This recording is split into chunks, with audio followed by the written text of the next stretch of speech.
The whispers cut through the ballroom like daggers as the butler exposed her forged invitation. Her heart pounded as the room turned against her.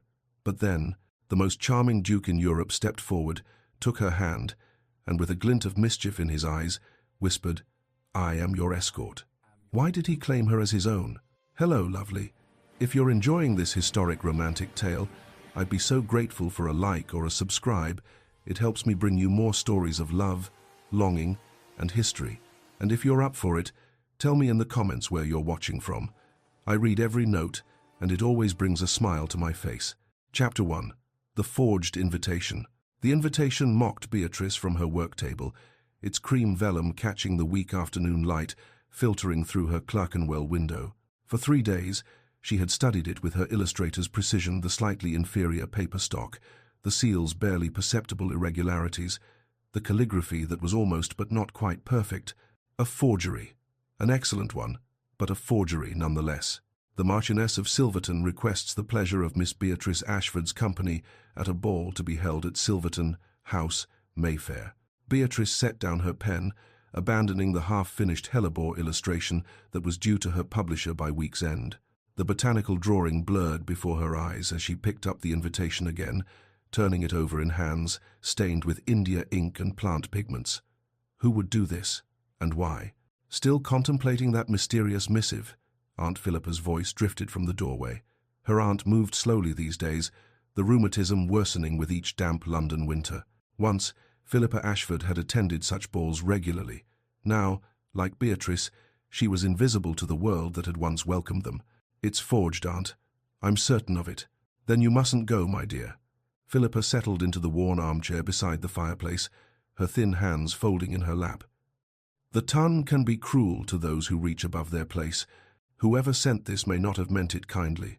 Beatrice turned to the window, watching the street below where a coal seller called his wares and a maid hurried past with marketing baskets.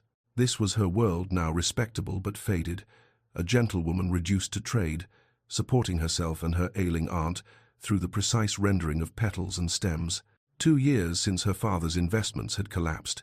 2 years since Thomas Ashford's heart had given out under the weight of his failures, leaving his daughter with nothing but debts and a keen eye for botanical detail.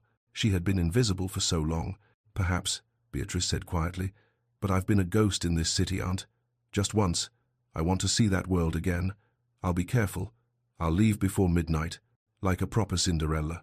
The memory surfaced unbidden, 3 years ago, before the ruin, at a modest ball in Bloomsbury. She had stepped away to examine a painting when she overheard Lady Arabella Thornfield's crystalline laugh. "Did you see the Weatherby girl trying to secure an introduction to Lord Hastings? Poor relations should know better than to reach above their station. It's embarrassing for everyone." Even then, Beatrice had recognized the cruelty beneath the elegance. But she had also recognized something else, the intoxicating beauty of that glittering world, the way candlelight transformed ordinary people into something magnificent, the possibility that existed in those perfumed halls. "If you're determined," Aunt Philippa said softly, "you may borrow my seafoam silk. It's outdated, but the fabric is still sound." The gown was beautiful.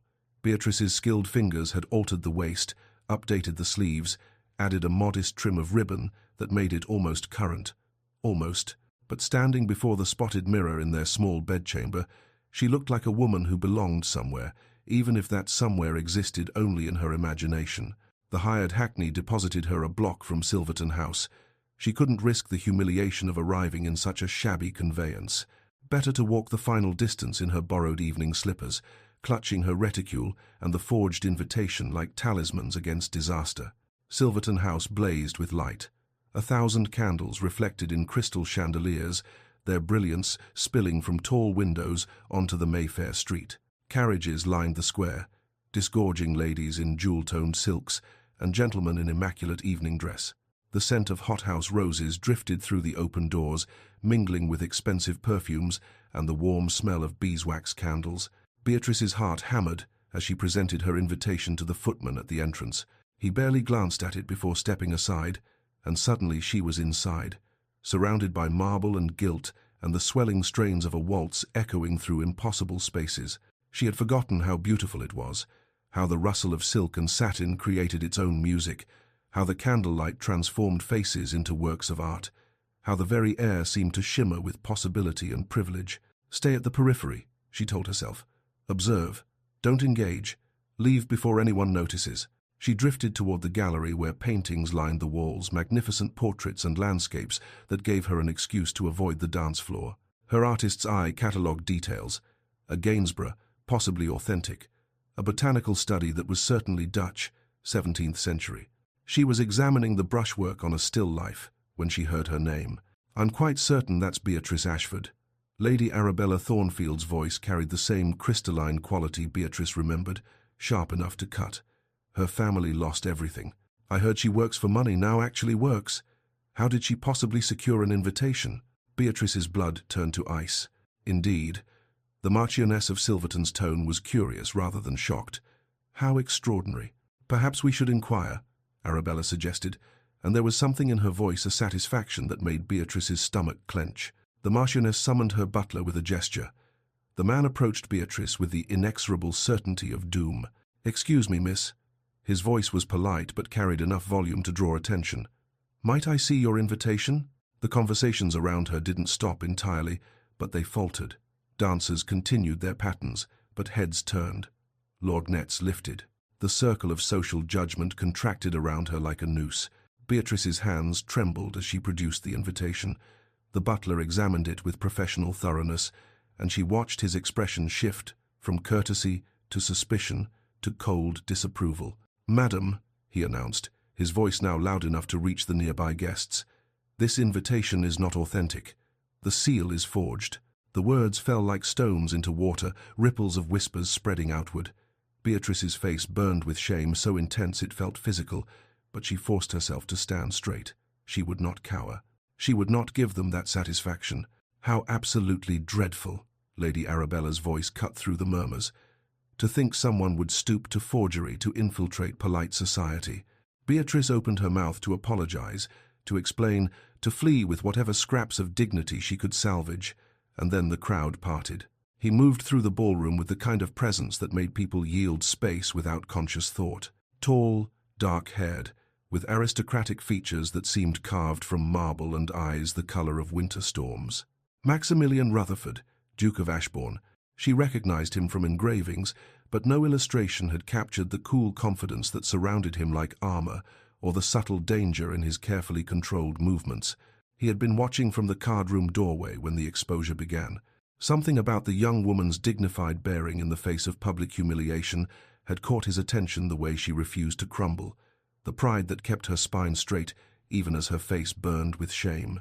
"I beg your pardon," he said, his cultured voice carrying an undercurrent of amusement that made several guests exchange startled glances. "But there seems to be some confusion." He reached Beatrice's side and extended his hand. His grey eyes met hers with an expression she couldn't decipher, calculation mixed with something that might have been curiosity or challenge, or both. "I am your escort, Miss Ashford. I sent the invitation myself. My secretary must have neglected to inform Lady Silverton's staff of the addition to the guest list." The ballroom erupted in whispers. Europe's most eligible bachelor, the Duke who had dodged matrimonial schemes for a decade, claiming this disgraced interloper as his guest?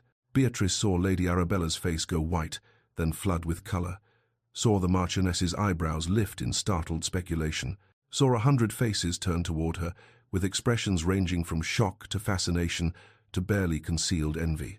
The Duke's hand remained extended, steady as stone. His expression betrayed nothing but polite expectation, yet there was something in his eyes, a test, perhaps, or an offer whose terms she couldn't begin to guess. Beatrice's mind raced. This was impossible. He was lying. But why? What possible reason could the Duke of Ashbourne have for claiming her as his guest? His hand didn't waver. The room held its breath. She recognized her only lifeline and placed her trembling hand in his. His fingers closed around hers, warm, steady, real, and something shifted in the ballroom's atmosphere. The judgment didn't disappear, but it redirected, channeled into a different kind of speculation. "Shall we dance?" The Duke's tone made it clear this was not truly a question. Beatrice nodded, not trusting her voice, and let him lead her toward the dance floor as the orchestra began a new waltz, and the ton erupted into fevered whispers behind them. Chapter 2. The Duke's Dangerous Gambit. His hand was warm against hers, steady and sure as he guided her into the waltz. Maximilian Rutherford danced the way he seemed to do everything with effortless precision that suggested years of training so thorough it had become instinct. Beatrice struggled to follow his lead, hyper-aware of every eye fixed upon them, of the whispers that followed in their wake like ripples behind a ship. The dance floor cleared slightly around them, whether from respect for the Duke's rank or from a desire to watch this extraordinary spectacle, she couldn't determine. Lady Arabella's face was a mask of barely controlled fury at the edge of her vision, but Beatrice forced herself to focus on the steps, on not disgracing herself further by stumbling over her borrowed slippers. "You're wondering why I intervened?" The Duke's voice was quiet, pitched for her ears alone, beneath the orchestra's swelling melody. Beatrice found her voice, though it emerged less steady than she would have wished. "The thought had crossed my mind, Your Grace, along with wondering what price I'll be expected to pay for your gallantry." His eyebrow lifted a subtle movement that suggested surprise.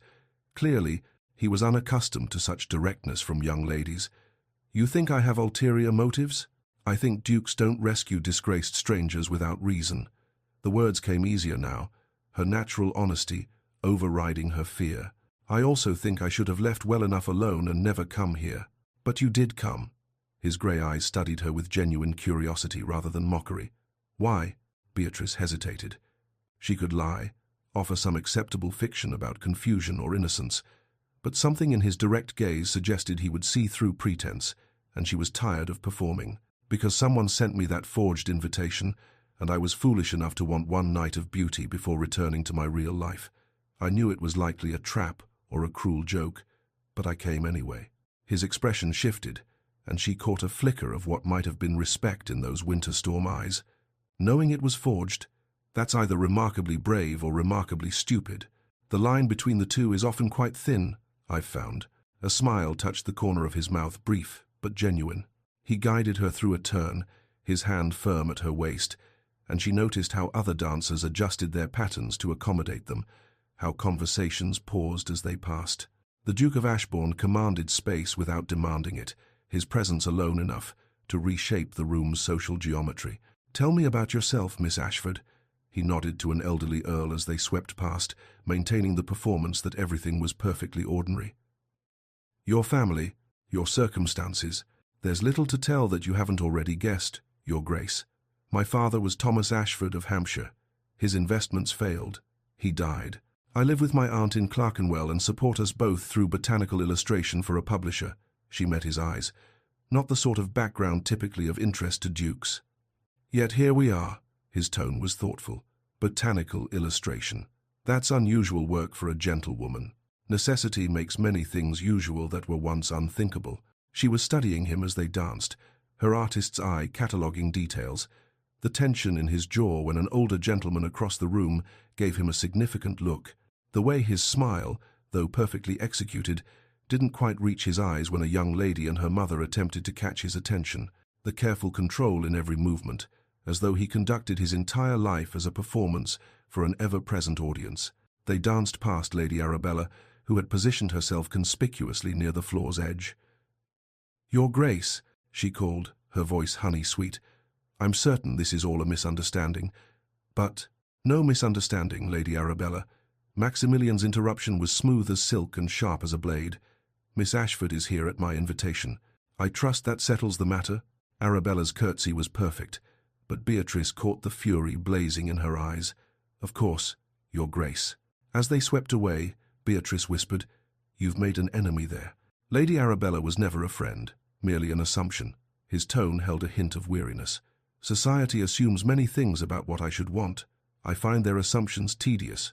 The waltz concluded, and before Beatrice could determine how to extricate herself from this impossible situation, a young woman approached them. She was perhaps 20, with warm brown eyes and a friendly smile that seemed genuine rather than calculated. "Max, aren't you going to introduce me?" The woman's tone held affectionate exasperation. "Beatrice, may I present my sister, Lady Caroline Rutherford. Caroline, Miss Beatrice Ashford." Caroline's curtsy was brief and informal. "Miss Ashford, I'm delighted to meet you. My brother rarely brings guests to my attention, so you must be particularly interesting."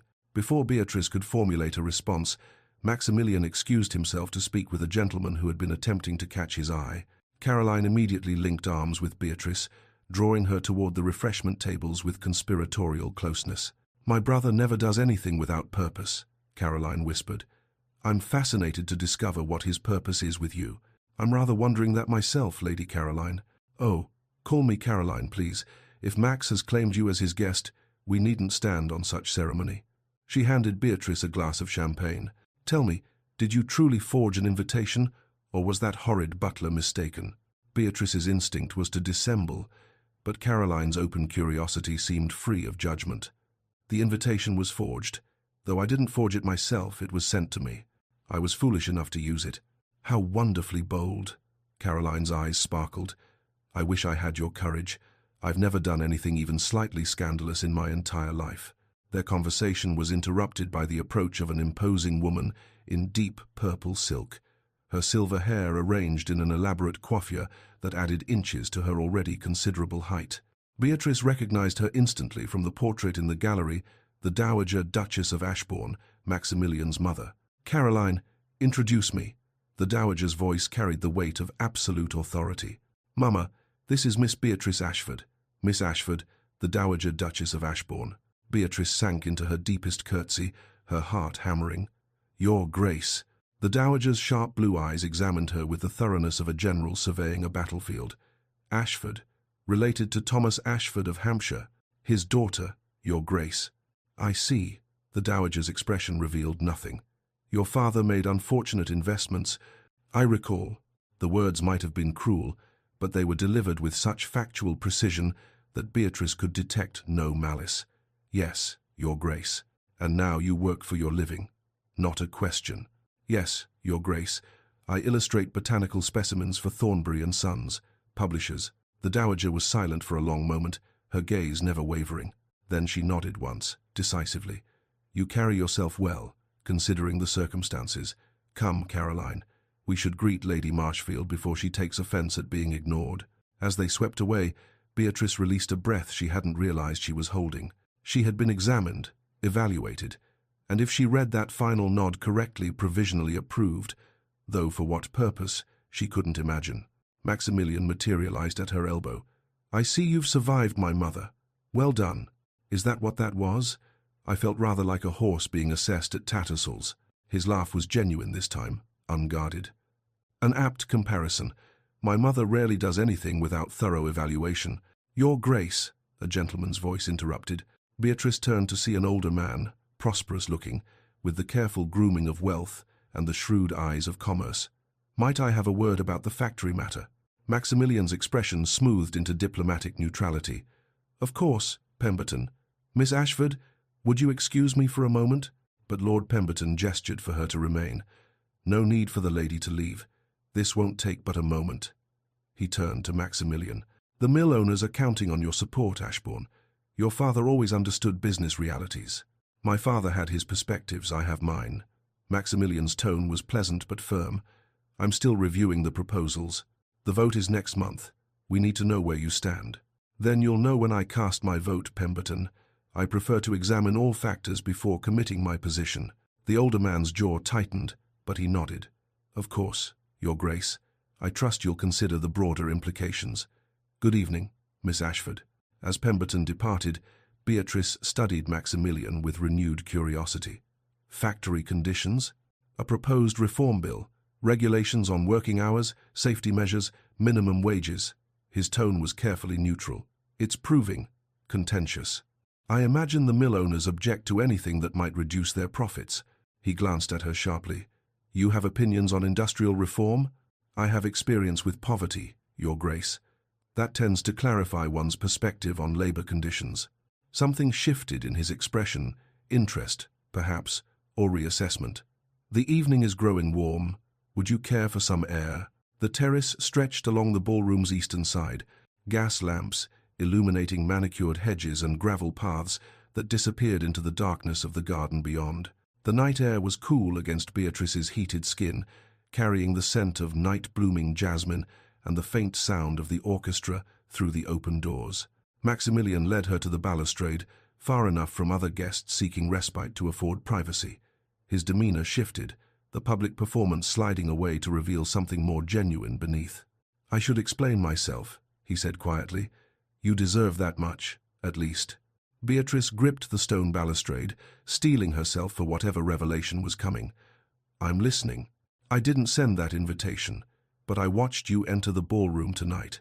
I noticed how you studied the paintings rather than seeking attention, how your eyes catalogued details with professional precision." He paused. "When that butler announced the forgery, I recognized what was happening. Lady Arabella's satisfaction was too perfect. She orchestrated your humiliation. Why did you intervene then?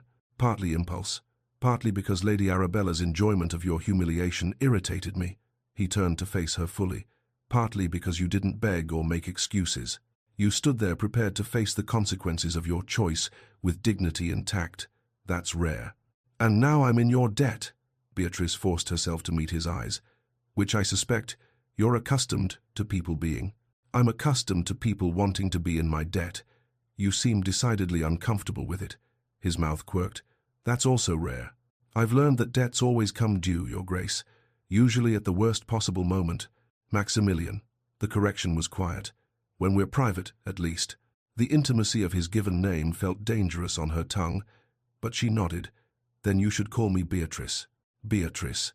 He tested the name, and she tried not to notice how it sounded in his cultured voice. "Tell me honestly, who sent you that invitation? Do you have enemies who would wish to humiliate you?" "I have no enemies. I have no position or fortune worth anyone's malicious attention." She hesitated, then decided on honesty. "Though I suspect Lady Arabella may have arranged it." Her family crest, a thornbird, was sketched in the corner of the envelope. Barely visible, but it was there. Maximilian's expression darkened. "Arabella has expectations regarding my future that I've never encouraged. This seems vindictive even for her. Yet someone thought me worth the effort of forgery and orchestration," Beatrice observed. "I'm still trying to understand why." They were silent for a moment, the night air stirring the leaves in the garden below. Maximilian studied her with an intensity that made her aware of every detail: the slightly outdated cut of her borrowed gown, the ink stains she hadn't quite scrubbed from her fingers, the way her hair was already escaping its pins. "Have you read Thornbury's treatise on agricultural reform?" he asked suddenly. The change of subject startled her. "The one published last month?" "Yes. His proposals for crop rotation and tenant rights are revolutionary, though I suspect landowners will resist implementation. I found his arguments compelling, particularly regarding long-term soil preservation." Maximilian's eyes held genuine interest now, though he underestimates the initial capital investment required. They fell into discussion, and Beatrice felt herself relaxing despite the impossibility of the situation. He was intelligent, truly intelligent, not merely educated, with a mind that engaged with ideas rather than accepting them uncritically. She found herself arguing points she'd only considered privately, her animation growing as he challenged and questioned, and occasionally agreed with surprising passion. "You think deeply about these matters," Maximilian observed. "That's unexpected. Because I'm a woman? Or because I'm poor?" "Because most people in my circle think about nothing more substantial than fashion and scandal." He stepped closer. "You're different." A strand of hair had fallen across her face, and before she could tuck it away, Maximilian reached out. His fingers brushed her cheek as he guided the errant curl behind her ear, and the touch lingered a moment too long. The air between them seemed to thicken, charged with something Beatrice couldn't name but recognized as dangerous.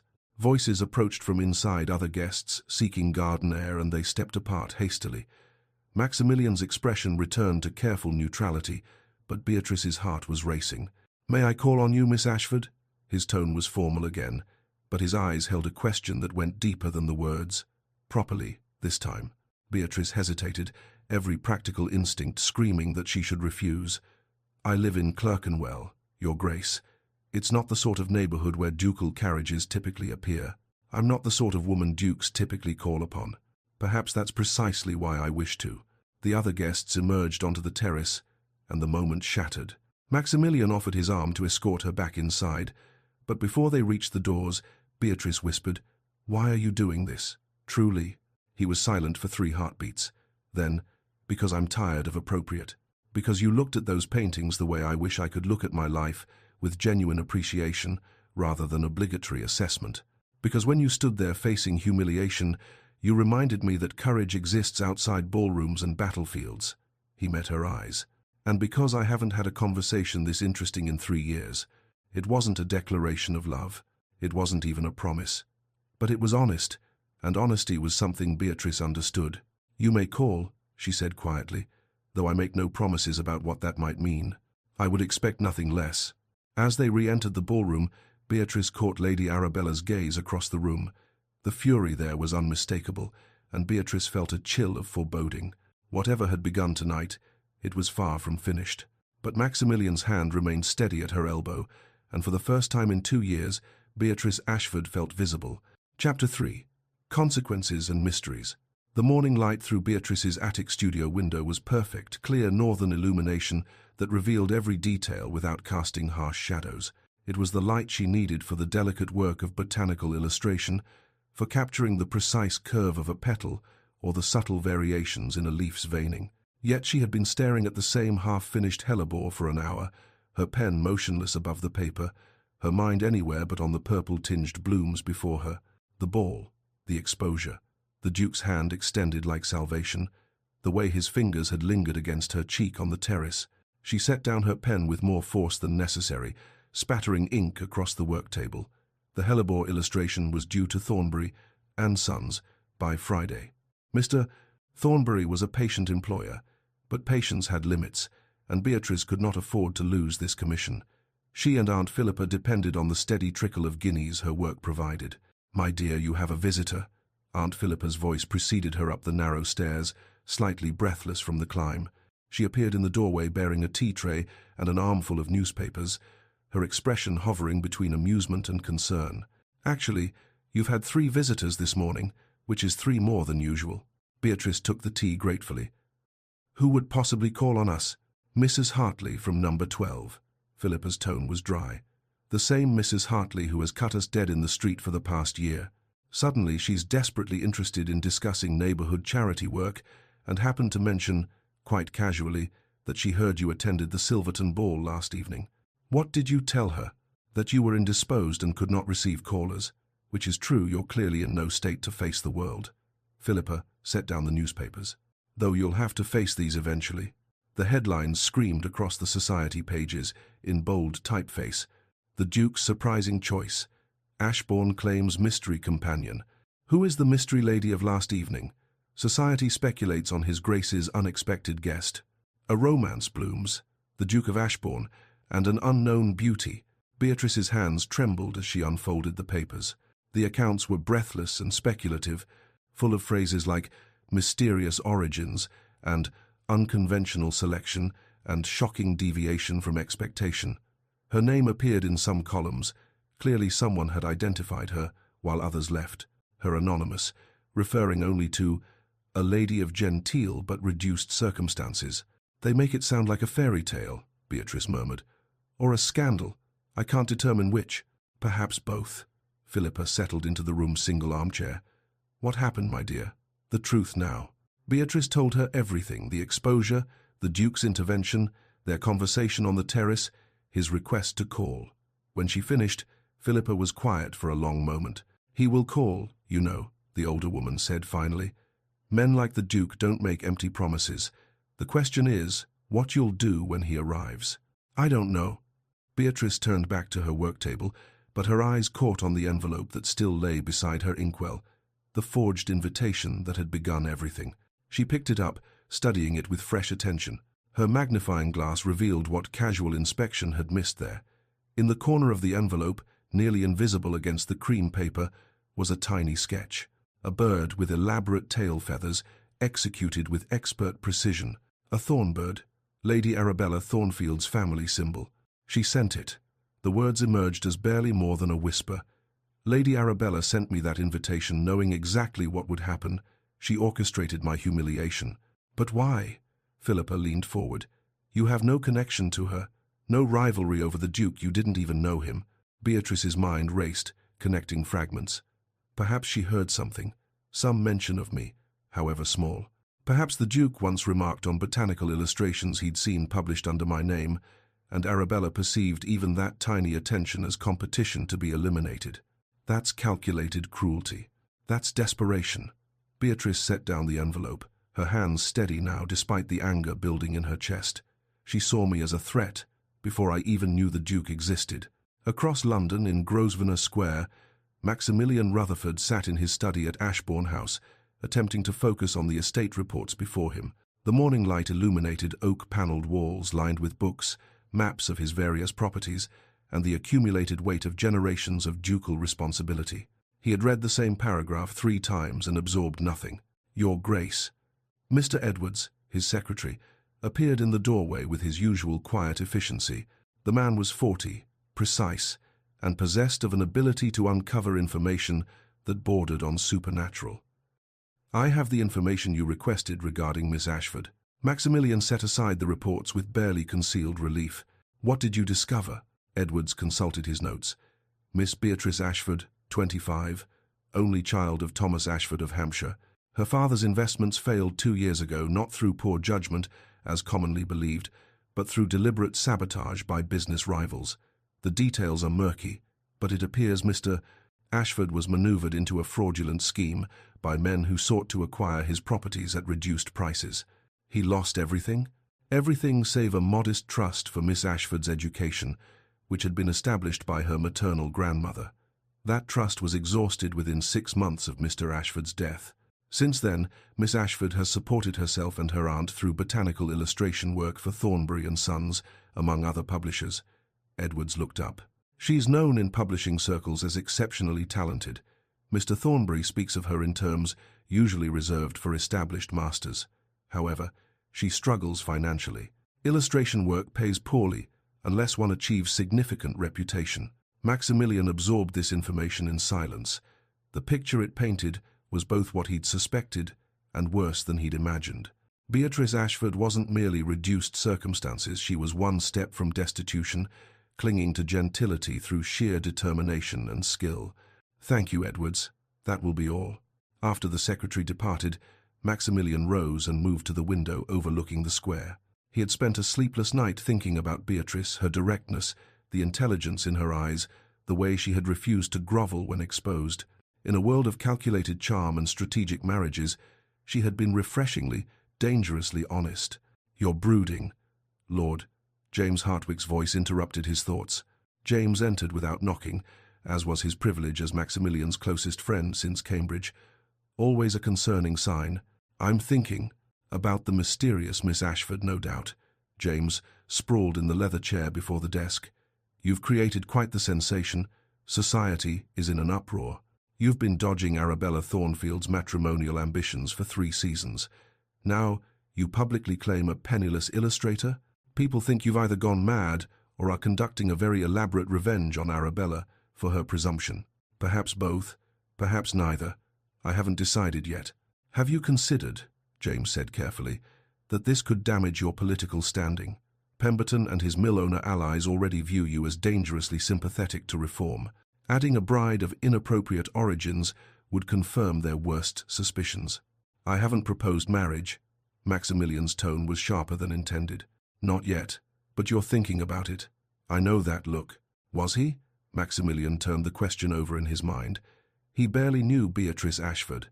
One evening, one conversation, one moment of unexpected connection. Yet he couldn't stop thinking about her, the way she'd stood proud despite humiliation, her refusal to dissemble, the passion in her voice when they discussed agricultural reform. She didn't simper or manipulate. She didn't want his title or fortune. She simply was. "I'm calling on her this afternoon," he said finally. "Beyond that, I make no predictions." James sighed. "At least tell me you're being careful. Whatever Arabella intended with that forged invitation, she won't appreciate your interest in Miss Ashford. Arabella's expectations are not my concern. They are, when she makes them, everyone else's concern." The Duke's carriage arrived in Clerkenwell at precisely 2 o'clock, causing exactly the sensation Beatrice had predicted. Faces appeared in windows. Children stopped their games to stare. Mrs. Hartley emerged from her door with transparent casualness, clearly hoping to witness the Duke's arrival. Beatrice watched from her window as Maximilian descended from the carriage with unconscious grace, his dark coat perfectly tailored, his bearing that of a man accustomed to command. The contrast between his elegance and the modest street was jarring, yet he navigated it without visible condescension, nodding politely to the curious onlookers as he approached their door. "Courage, my dear." Aunt Philippa squeezed Beatrice's hand. "Remember that you have nothing to apologize for." They received him in the small sitting room, shabby but clean, the furniture worn but well maintained. Aunt Philippa greeted the Duke with the dignity of her breeding, her spine straight despite her illness. "Your Grace, welcome to our home." She gestured to the settee. "I hope you understand that my niece is under my protection, limited as my resources may be. If your intentions are not honorable, I respect your directness, madam." Maximilian's tone held genuine warmth. "I assure you I mean your niece no harm. I simply wish to further our acquaintance." Beatrice entered then, having deliberately chosen to receive him in her day dress, plain, sprigged muslin with no pretensions to fashion. If he was calling on her, he would see her as she truly was, not dressed in borrowed elegance. His eyes met hers, and something shifted in his expression, approval, perhaps, or understanding. "Miss Ashford, thank you for receiving me." They sat, Aunt Philippa positioning herself as chaperone with clear intent. The conversation began formally inquiries about health, weather, the usual social pleasantries, but gradually it deepened, finding the rhythm of genuine exchange they discovered on the terrace. "I have a confession," Maximilian said after several minutes. "I've been thinking about our conversation regarding agricultural reform. You mentioned tenant rights. I'd be interested in your perspective on the specific proposals in Thornbury's treatise." And they were off, discussing crop rotation and land management, the balance between profit and sustainability, the moral obligations of landowners to those who worked their soil. Aunt Philippa watched with barely concealed astonishment as her niece argued points of political economy with the Duke of Ashbourne. Finally, Maximilian shifted to the purpose of his visit. "I'm hosting a garden party at Ashbourne Park in Richmond this Saturday. I would be honored if you and your aunt would attend." Beatrice met his eyes directly. "I know who sent the invitation, Your Grace. I believe Lady Arabella Thornfield intended my humiliation. I need to know, was she acting out of general malice, or because I represent some threat to expectations regarding you?" His surprise was visible. "You deduced that?" Her family symbol was sketched on the envelope, barely visible, but there. Beatrice's voice was steady. "So I'll ask again, what expectations exist between you and Lady Arabella?" Maximilian's jaw tightened. "Lady Arabella has expectations that I have never encouraged. My mother and hers have been friends since childhood. There has been an assumption in certain circles that we would eventually marry, but assumptions are not commitments.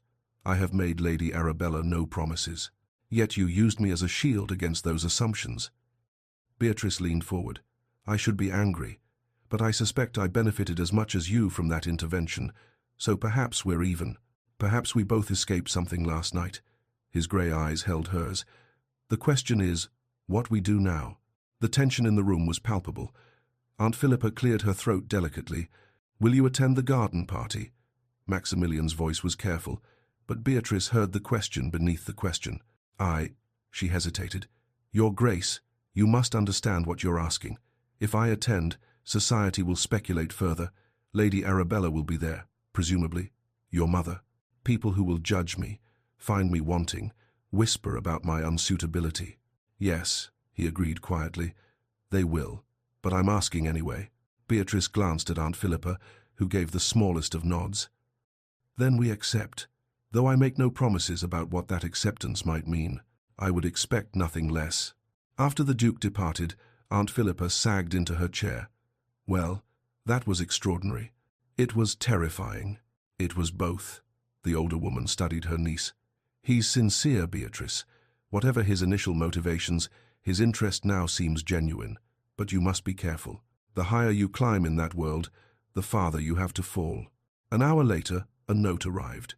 Unsigned, but the handwriting was educated and feminine. "You are playing a game you cannot win. The Duke may find you an amusing diversion, but men of his position marry women of consequence. Enjoy your moment of notoriety before you return to the obscurity you deserve." Beatrice read it twice, her hands steady despite the fear coiling in her stomach. She had survived her father's death, survived poverty, survived 2 years of grueling work to keep herself and her aunt from destitution.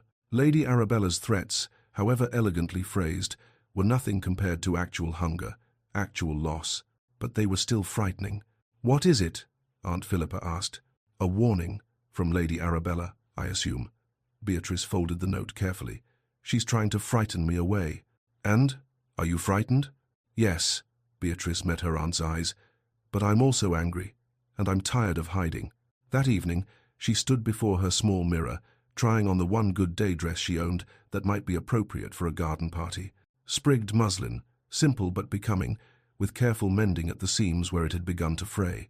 She looked like what she was, a gentlewoman of reduced circumstances, out of place in a duke's world, but she looked like herself. "I'll attend his garden party," she said aloud, her reflection staring back with determination. "I'll bring my sketchpad. I'll be exactly who I am, not some pale imitation of a society lady. If Maximilian Rutherford wants to know me, he'll know the truth." Aunt Philippa appeared behind her, resting gentle hands on her shoulders. "That takes more courage than you know, my dear." "I know." Beatrice's voice was barely a whisper. "I'm terrified." "Good. Fear means you understand the stakes. But don't let fear become paralysis." Philippa's reflection smiled. "After all, you've already crashed one ball. How much more dangerous can a garden party be?" Beatrice laughed despite herself. But as she prepared for bed that night, she couldn't shake the feeling that she was stepping onto a battlefield where the weapons were whispers and the wounds invisible, but potentially fatal. Lady Arabella's warning echoed in her mind. "You are playing a game you cannot win." Perhaps not. But Beatrice had learned something in 2 years of poverty that Arabella, for all her aristocratic training, had never discovered. Sometimes survival itself was victory enough. Chapter 4. The Garden Party and Growing Connection. Ashbourne Park sprawled across Richmond's hills like something from a pastoral painting, ancient oaks casting dappled shadows over manicured lawns, formal gardens descending in careful terraces toward the distant glimmer of the Thames. Beatrice pressed her face closer to the hired carriage window as they approached, her breath catching at the sheer beauty of it. This wasn't merely wealth, this was generations of wealth, centuries of accumulated privilege transformed into landscape. She had refused Maximilian's offer to send his carriage. It was a small assertion of independence, perhaps foolish given her circumstances, but necessary. If she was entering his world, she would do so on her own terms, however modest those terms might be. The carriage deposited her at the circular drive where other guests were arriving, fewer than she'd expected. Perhaps 20 people, their dress suggesting careful curation, ladies in elegant but not ostentatious gowns, gentlemen in country attire that still managed to proclaim their status. And there, descending from an elaborate barouche, was Lady Arabella Thornfield and her mother, both dressed in summer silks that put Beatrice's simple sprigged muslin to shame. Arabella's gaze found Beatrice immediately, her expression freezing into something that might have been a smile if smiles could draw blood. "Miss Ashford." Caroline Rutherford appeared at Beatrice's elbow like a guardian angel, linking arms with easy familiarity. "I'm so glad you came. Let me rescue you from the gauntlet of arrival. We'll take the garden path much more pleasant than making formal greetings." Caroline steered her away from the main entrance, down a flagstone path bordered by lavender that released its scent as their skirts brushed the purple spikes. "My brother is legendarily cautious," Caroline said without preamble. "He's had heiresses, beauties, and accomplished ladies pursue him for years with every manner of scheme and stratagem. You're the first person I've seen him actively pursue. I'm desperately curious why." Beatrice felt heat rise in her cheeks. "I'm not certain he is pursuing me, Lady Caroline. It may be I'm simply a convenient rebellion against expectations." Caroline's laugh was genuine and delighted. "If you believe that, you haven't noticed how he watches you. I've known my brother for 20 years. I've never seen him look at anyone the way he looked at you at the Silverton ball. Perhaps he's merely—" "No." Caroline squeezed her arm gently. "Max doesn't do anything merely. If he's invited you here, introduced you to his friends and political allies, brought you to Ashbourne Park itself, he's serious. The question is whether you're prepared for what that means." Before Beatrice could formulate a response, they emerged into the main garden where guests had scattered across the lawn. A croquet game was in progress, ladies shrieking with theatrical delight as gentlemen adjusted their aim. Conversations clustered near refreshment tables laden with fruit, cakes, and cool drinks. It was elegant, relaxed, and utterly foreign to Beatrice's experience. "I don't belong here," she whispered. "Neither did I, originally." Caroline's tone was matter-of-fact. "I married into this. My father was a gentleman, but hardly of the first rank. The Dowager Duchess was horrified until she realized I had no interest in changing Max or trying to control him. Then she decided I was acceptable. She gestured toward a bench near a magnificent climbing rose. Go. Do what you do best. Show them who you are. Beatrice settled on the bench, grateful for the permission to retreat from direct social engagement. She extracted her sketch pad from her reticule. She'd brought it deliberately. Armor against awkwardness. The climbing rose beside her was extraordinary. Deep crimson blooms with at least 40 petals each, the stems thick with age, the growth pattern suggesting careful cultivation over decades. Her pen moved across the paper with the precision of practice, capturing the exact curl of a petal, the precise angle of a thorn, the way light caught the waxy surface of the leaves. The familiar work steadied her, creating a small circle of competence in an overwhelming environment. I say, that's remarkable. A gentleman's voice interrupted her concentration. She looked up to find several guests had gathered, watching her work with various expressions of interest. Lord Pemberton, the mill owner from the Silverton Ball, leaned closer to examine her sketch. You have remarkable talent, Miss Ashford. This precision you've been properly trained. Self-trained, my lord, with guidance from published works. Beatrice kept her voice steady. Necessity is an excellent teacher. Extraordinary. An older woman, Lady something. Beatrice hadn't caught the name, peered at the drawing. Though I suppose working for trade does give one practical skills. The comment hung in the air, pointed despite its pleasant delivery. Beatrice felt the judgment implicit in those words. Working for trade, rather than pursuing art as an accomplishment, marked her as irredeemably outside their circle. Indeed, Lady Arabella's voice cut through the murmurs. She had appeared at the edge of the group, her expression one of calculated sympathy. It's quite admirable how Miss Ashford has adapted to her circumstances.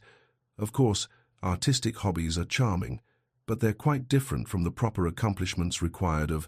Miss Ashford's illustrations appear in botanical texts used at Cambridge. Lady Arabella.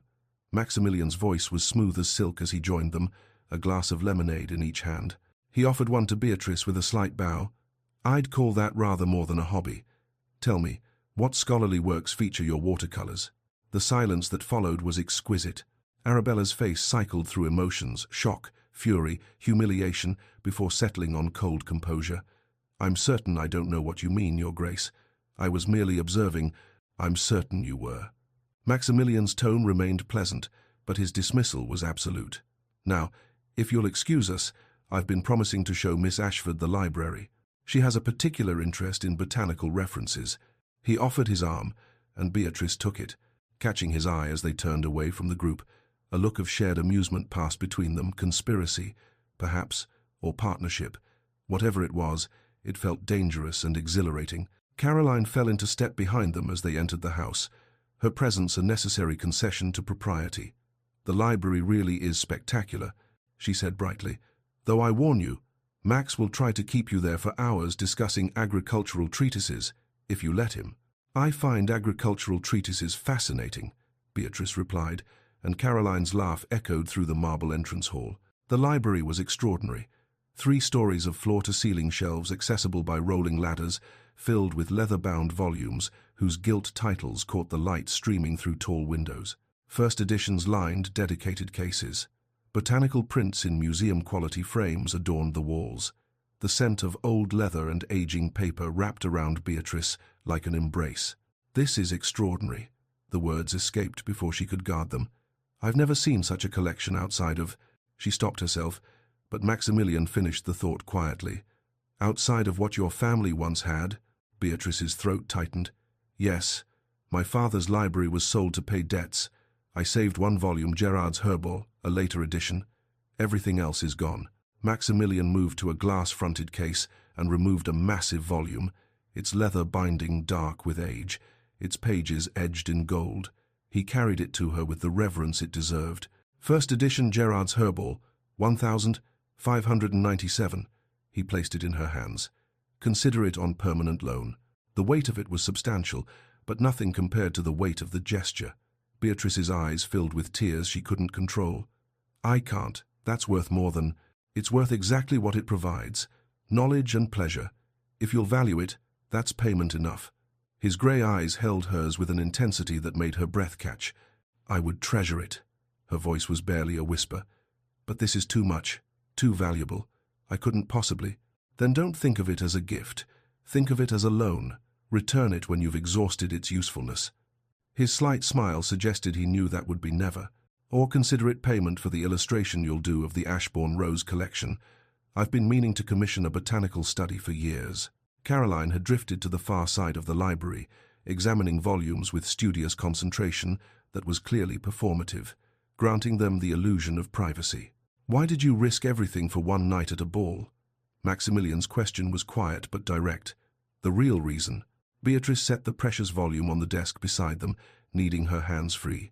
"Because I realized I was disappearing, not just from society, but from myself.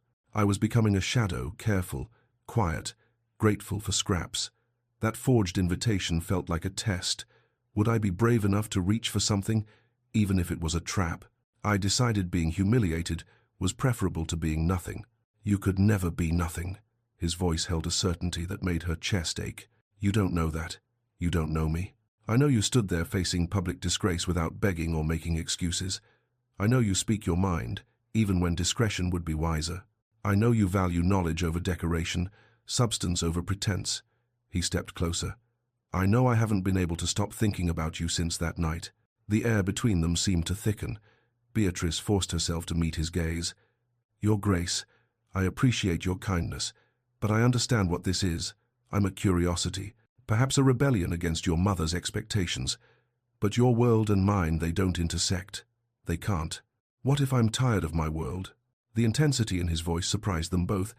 "What if I'm tired of appropriate matches and strategic alliances, and women who see me as a title rather than a person?" "Maximilian," she used his given name without thinking. "You're a duke. You have responsibilities, expectations, a position to maintain. I'm a botanical illustrator who lives in Clerkenwell and works for trade. We're not." "Miss Ashford," Caroline's voice carried across the library with perfect timing. "Some of the guests are departing. We should return to the garden." The moment shattered. Maximilian stepped back, his expression carefully neutral once more, but Beatrice could see the frustration in the set of his jaw. They returned to the garden where guests were indeed preparing to leave, making their farewells and compliments. Beatrice collected her sketchpad and reticule, her mind still reeling from the library conversation. She was moving toward the drive where her hired carriage waited when Lady Arabella materialized in the hallway, blocking her path with the precision of a strategist. "You think you're clever, don't you?" Arabella's voice was low, her smile sharp. "Playing the brave little pauper, so refreshingly different from society, ladies. But I assure you, the Duke needs more than novelty. He needs an appropriate wife who can manage his estates, host political dinners, and provide connections that matter." For 2 years, Beatrice had made herself small, careful, invisible. But something had shifted at the Silverton ball, and it couldn't be reversed. "You're absolutely right, Lady Arabella." Her voice was steady. "He does need those things, which is why I'm confused about why you're so concerned about me. If I'm as inappropriate as you say, I'm no threat at all." She let her eyes sharpen. Unless you're not as certain of your position as you pretend to be." Arabella's mask slipped for just a moment, fury blazing through the cracks. "The Duke and I have an understanding. Then you have nothing to worry about." Beatrice stepped around her. "Good day, Lady Arabella." Her heart pounded as she walked away, amazed at her own boldness.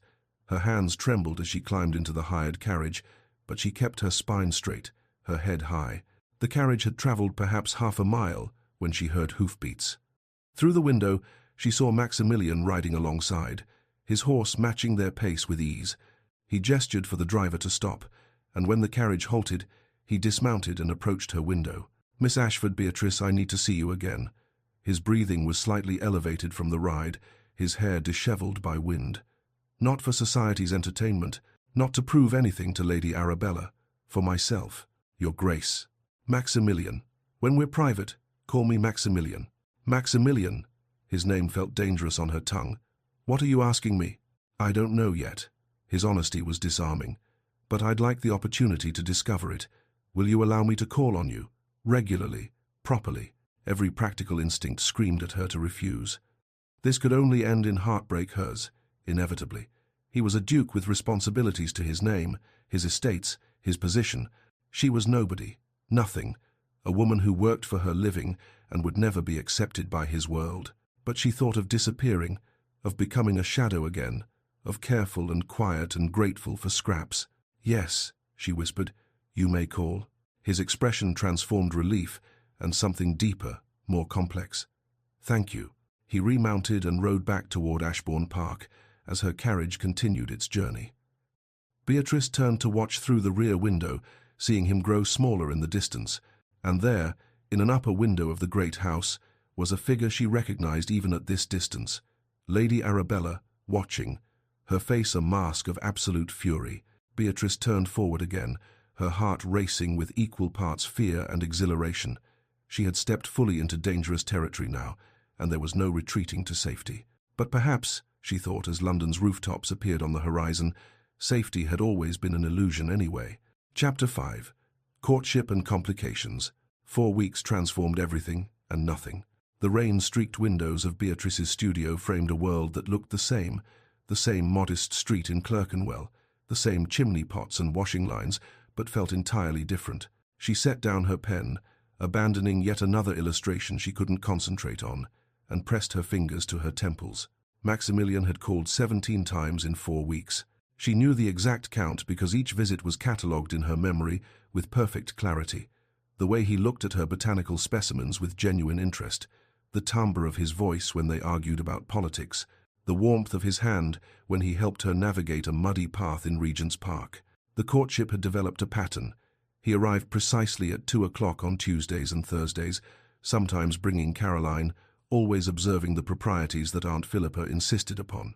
They walked in Regent's Park with her aunt, trailing at a discreet distance. They discussed everything: literature, agricultural reform, the moral implications of industrialization, the precise genus of an unusual fern Beatrice had sketched. Last Tuesday, rain had trapped them indoors. They'd sat in the tiny parlor while water sheeted down the windows, and somehow the conversation had turned to the factory reform proposals pending in Parliament. "The mill owners argue that regulations will destroy British competitiveness," Maximilian had said, his tone careful testing, perhaps, to see how she'd respond. "The mill owners profit from 16-hour days and children losing fingers in machinery." Beatrice's passion had overridden her caution. Competitiveness built on human suffering is barbarism dressed in economic theory. "You oversimplify complex market forces." He'd stopped at her expression, then reconsidered. "Actually, you're right. I was repeating arguments I've heard without examining their moral foundation. Tell me what you've seen." She'd told him about the crossing sweeper she passed daily, a girl of perhaps 10 whose cough suggested consumption, about the factory workers in street Giles she'd observed when delivering illustrations to her publisher, about hunger that made children old before their time. He'd listened with complete attention, asking questions, challenging some assertions but genuinely engaging with her arguments. When he'd left, she'd seen him making notes in a small leather journal he carried. 3 days ago, he'd brought Caroline to meet Aunt Philippa properly. The older women had discovered shared memories of balls and scandals from their youth, laughing over recollections, while Beatrice and Maximilian had escaped to the small garden behind the house, barely more than a courtyard, really, with a struggling rose and some hardy lavender. "Your aunt was quite beautiful in her youth, apparently," Maximilian had observed, watching Philippa's animated conversation through the window. "Caroline says she was one of the acknowledged beauties of her season. She gave it all up to care for her sister, my mother, when she fell ill." Beatrice had touched the rose's petals gently. "She could have married well, but she chose family instead. I've always admired that. Choosing what matters over what's expected." His voice had been quiet. "That takes courage." Yesterday, he'd taken her to a botanical exhibition at the Royal Society. The official guide had been knowledgeable but conventional, reciting facts without genuine understanding. When he'd misidentified a specimen of Helleborus orientalis as H. niger, Beatrice had corrected him before thinking. The guide had bristled, but Maximilian had encouraged her. "Miss Ashford is a published botanical illustrator. I trust her expertise." She'd ended up leading an impromptu discussion of the Helleborus genus, acutely aware of Maximilian's pride in her knowledge, of the way he watched her with something that looked dangerously like admiration. "You're thinking of him again," Aunt Philippa's voice interrupted her reverie. The older woman stood in the doorway, tea tray in hand, her expression fond and concerned in equal measure. "Was I that obvious? My dear child, You've been staring at that blank page for 20 minutes. Philippa set down the tray. I see how you look at him, and how he looks at you. But you must be practical. What future can there be? Beatrice's throat tightened. I know, Aunt. I know it's impossible, but I can't seem to help. Loving him? The word hung in the air between them. Beatrice had been avoiding it, refusing to name what she felt, but hearing it spoken made denial impossible. Yes, her voice was barely a whisper, and it's the most foolish thing I've ever done, which is saying something considering I once crashed a society ball with a forged invitation. Philippa sat heavily, her illness making the simple movement difficult. Perhaps not so foolish. He cares for you, Beatrice. That much is evident. But caring isn't enough when duty and position demand otherwise. I know. Beatrice pressed her palms against her eyes. I should end it before I'm hurt worse, before I damage his reputation further. Should you, or will you? Philippa's tone held the gentle challenge of someone who knew her too well. Across London, in Grosvenor Square, the Dowager Duchess of Ashbourne reviewed the reports her private inquiry agent had compiled. She was a woman who believed in thorough investigation, and Miss Beatrice Ashford had been investigated with the precision of a military campaign. The picture that emerged was complicated. The girl had breeding. The Ashfords were old Hampshire gentry, if not particularly wealthy. Her education had been excellent before the family's collapse. Her botanical illustrations were, by all accounts, remarkable. Publishers spoke of her with respect, usually reserved for established masters. But she was penniless. Her father's scandal, though not of his making, still tainted the family name. She worked for money, actually worked. In trade. She had no connections, no political value, no fortune to contribute to the Ashbourne estates. And her son was courting her with single-minded determination. You're serious about this girl? The Dowager made it a statement rather than a question when Maximilian entered her private sitting room. Her name is Beatrice, Mother. And yes. He settled into the chair opposite, his expression carefully neutral, the face he showed in Parliament, not the one he wore with family. Ashbourne, you're the Duke. Your marriage isn't merely personal, it's political, social, financial. The estates are profitable. His interruption was polite but firm. My political position is secure. What else do we need? A daughter-in-law who can navigate the highest circles, who brings alliances, who makes me want to be better than the position requires, who challenges me to think beyond tradition and duty. His mask slipped, revealing genuine feeling beneath. Who sees me as Maximilian rather than the Duke of Ashbourne? The Dowager studied her son with the shrewd attention that had made her a formidable political hostess for 40 years. You love her?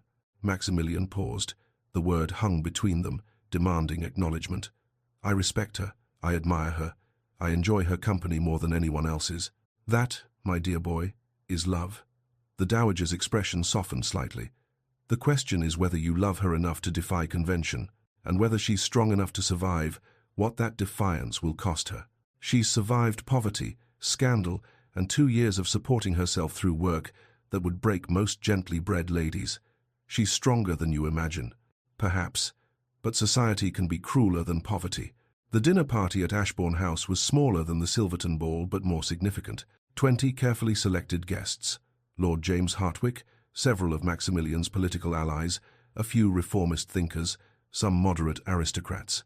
This was the first time Beatrice was being presented not as a curiosity, but as a potential partner.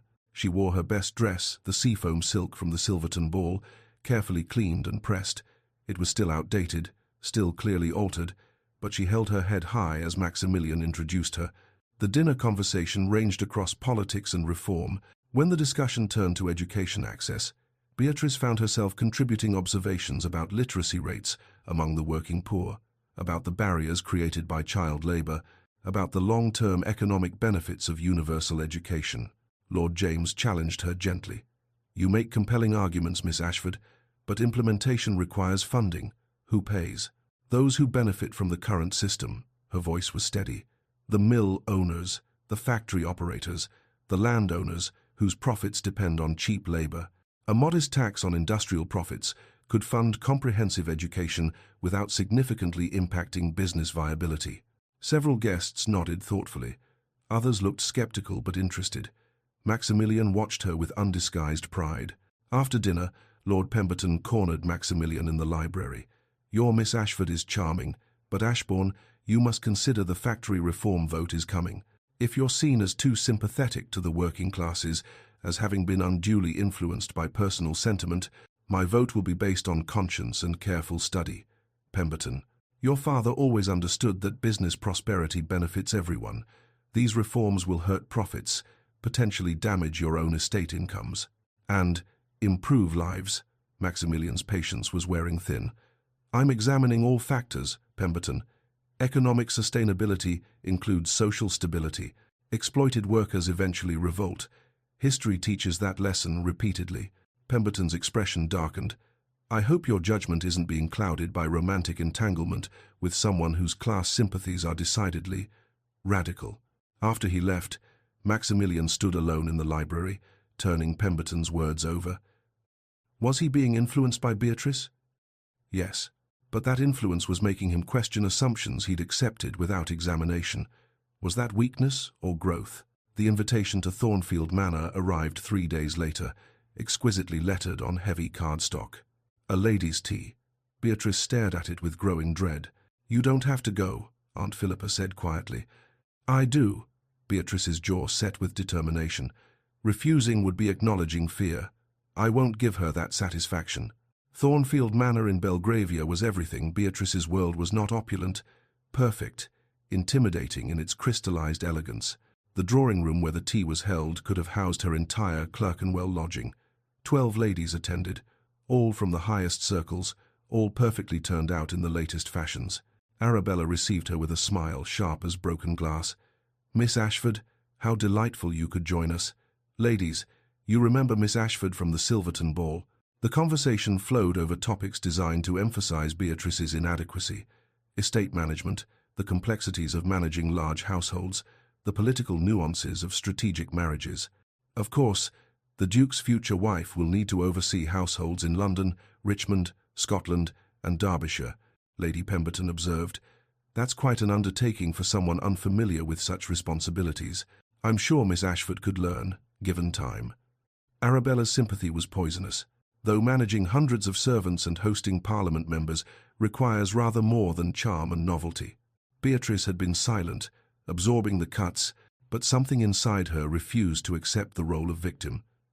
You're absolutely right, Lady Arabella. I would need to learn a great deal, but I've noticed that necessity teaches faster than privilege. Those born to responsibility sometimes confuse inheritance with competence. The room went completely silent. Several ladies' teacups paused halfway to their lips. How refreshing to see such confidence. Arabella's smile could have cut diamonds. I hope the Duke finds it equally charming when the reality of his position demands more than rustic simplicity. Beatrice stood, setting down her untouched tea. Thank you for the invitation, Lady Arabella. It's been most illuminating. Good afternoon, ladies. She walked out with her spine straight and her head high, but her hands were shaking.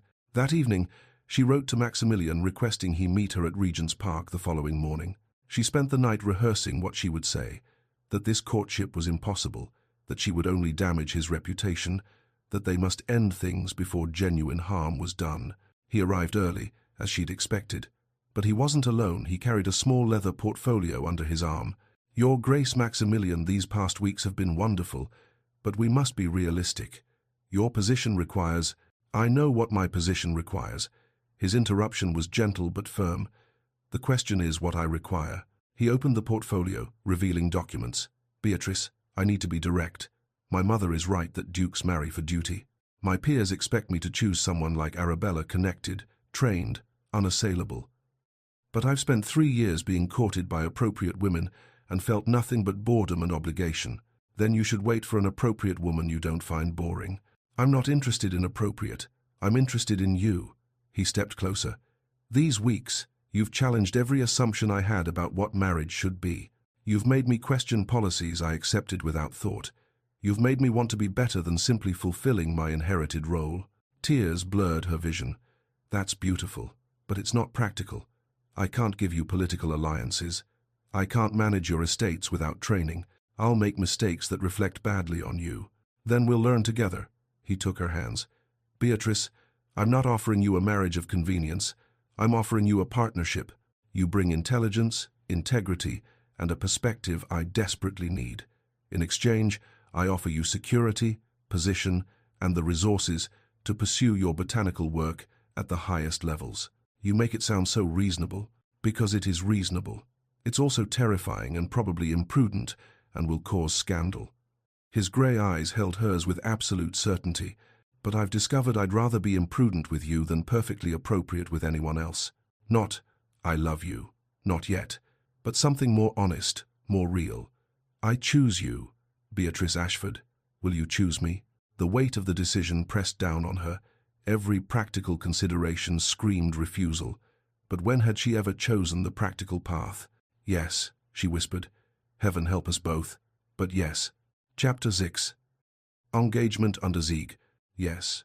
The word hung in the morning air of Regent's Park, irrevocable as a signed contract.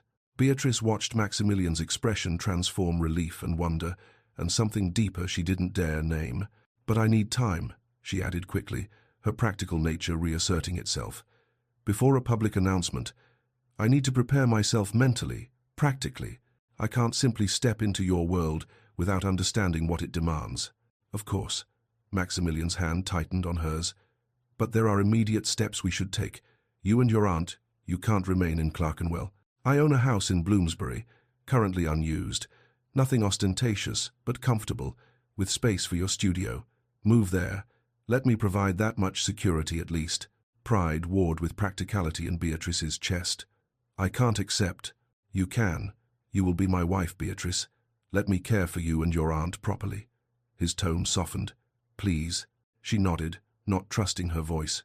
And Caroline will begin teaching you household management. The practical aspects of running estates. You're intelligent, you'll learn quickly. He reached into his waistcoat pocket and withdrew a small velvet box. This was my mother's secondary ring.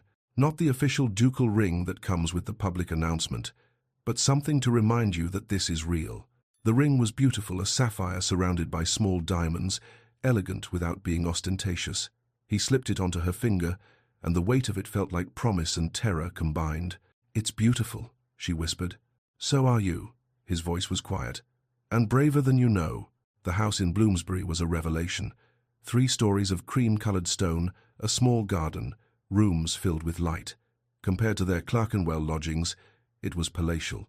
Aunt Philippa wept when she saw her new bedchamber, spacious enough for comfortable movement despite her illness. I never thought, Philippa's voice broke. After everything, I never imagined such comfort again. Beatrice held her aunt close, guilt and gratitude warring in her chest. Was she doing the right thing, or was she dragging them both into a catastrophe? But there was no time for doubt. 2 days after moving, Caroline arrived with Mrs. Blackwood, the Ashbourne House housekeeper.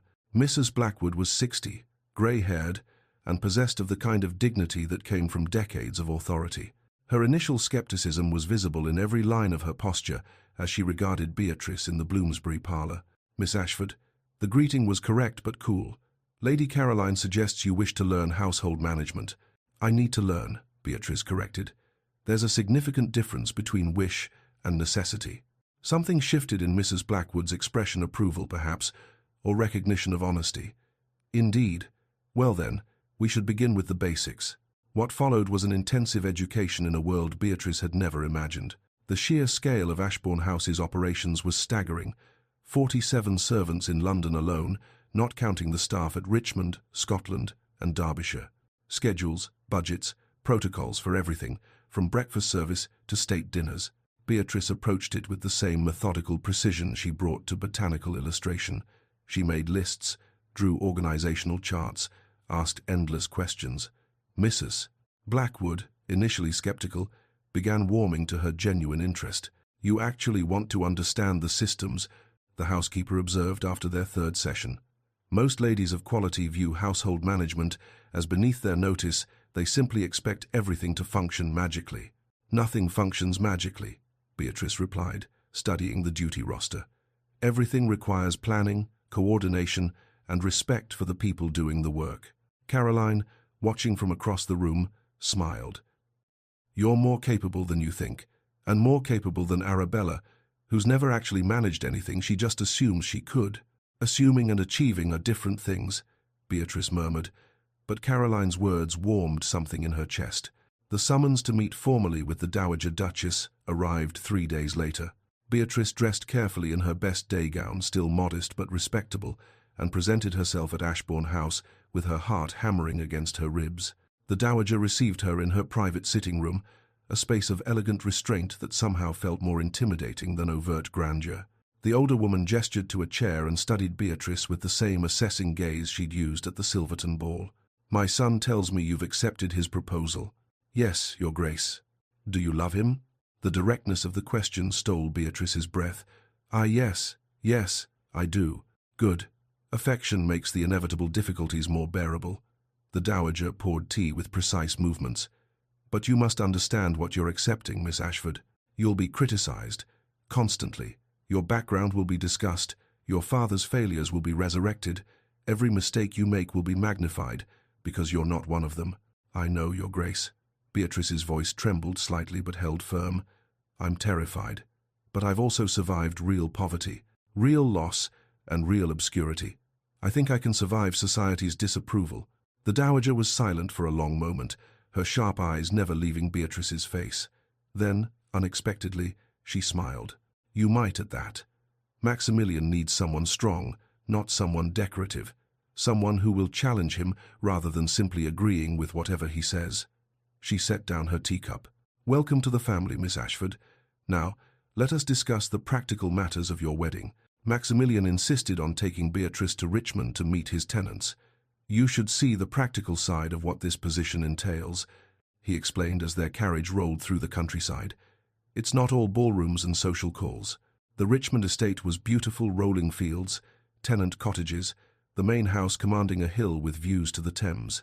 But what struck Beatrice most was the parade of concerns that met them. A tenant whose roof leaked, another worried about crop rotation, a dispute over property boundaries. Maximilian handled each with patient attention, but Beatrice found herself asking questions that revealed her genuine concern for the people involved. "What about the widow's cottage?" she asked after one tenant departed. "He mentioned repairs are needed, but implied the funds weren't available." "The estate steward prioritizes income-generating properties," Maximilian explained. "But she's elderly and alone. Surely basic weatherproofing is a moral obligation, not an economic calculation." His expression shifted consideration, perhaps, or recognition. "You're right. I'll speak to the steward." An older woman, Mrs. Cooper, lingered after others had left. "Your Grace, if I may, your father, he was a fair master, but hard. More concerned with profits than people, if you understand me." She glanced at Beatrice. "You seem different, if you don't mind my saying." Maximilian's gaze found Beatrice. "Perhaps I'm learning to be." The public announcement came at a formal dinner 2 weeks later. Ashbourne House blazed with candles, 50 guests assembled in the state dining room, political figures, family members, key society leaders, and Lady Arabella Thornfield, deliberately invited to witness her defeat. Maximilian stood, commanding immediate silence with his presence. "I have an announcement to make. Miss Beatrice Ashford has done me the honor of accepting my proposal of marriage. We will wed in 3 weeks at St. George's, Hanover Square." The reactions were immediate and varied. Caroline beamed. The Dowager nodded with satisfaction. Lord James raised his glass with genuine warmth. But others, Lord Pemberton's expression was tight with disapproval. Several society matrons exchanged significant glances, and whispers rippled through the room. "Quite a surprise, Ashbourne." Pemberton's voice carried across the sudden buzz of conversation. "I hope this doesn't signal a shift in your political positions." "It signals that I choose my own wife, Pemberton." Maximilian's tone was pleasant but steel-edged. "My political positions will be based on principle and evidence, as always." Beatrice sat frozen, acutely aware of every eye upon her, every whispered assessment. Lady Arabella maintained perfect composure, raising her glass with the others, her smile never wavering. Later, in the ladies' retiring room, Arabella's mask finally slipped. "You think you've won?" Her voice was low, vicious. "But you have no idea what you've stepped into. The Duchess of Ashbourne is expected to host the Prime Minister, to influence policy through strategic social connections, to maintain alliances that preserve the family's power. You'll be a laughingstock. And when the Duke realizes his mistake, I'll be waiting." Beatrice met her gaze steadily. "If you truly believed that, Lady Arabella, you wouldn't be here warning me. You'd be confident in my inevitable failure. The fact that you're threatened suggests you recognize I might succeed. That must be terrifying for you." Arabella's composure cracked. "You smug little—" The door opened. Caroline entered, her expression shifting from pleasant to alert in an instant. "Is there a problem, Lady Arabella?" Arabella's mask snapped back into place. "No problem at all. I was just offering Miss Ashford my felicitations." She swept past them both, leaving tension thick in the air. "She's dangerous when cornered," Caroline said quietly. "Be careful." "I know." Beatrice's hands were shaking, but her voice was steady. "But I'm tired of being careful."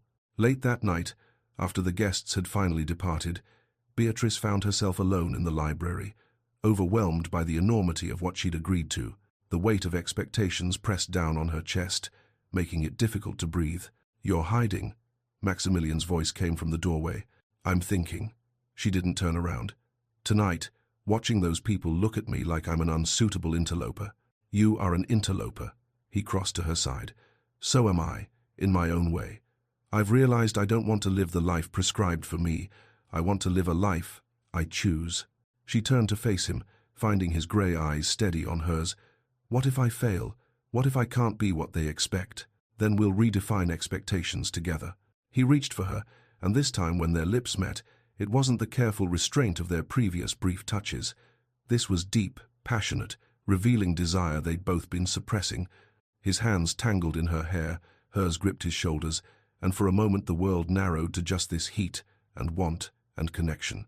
When they finally broke apart, both were breathing hard. "We should wait until after the wedding," Beatrice began, but her voice lacked conviction. "We should," Maximilian agreed, but neither moved away. They stood there, foreheads touching, the library silent around them, propriety and passion warring until finally, reluctantly, they stepped apart. 3 weeks, Maximilian said quietly. "I can survive 3 weeks. So can I." But her voice trembled with uncertainty about whether that was true.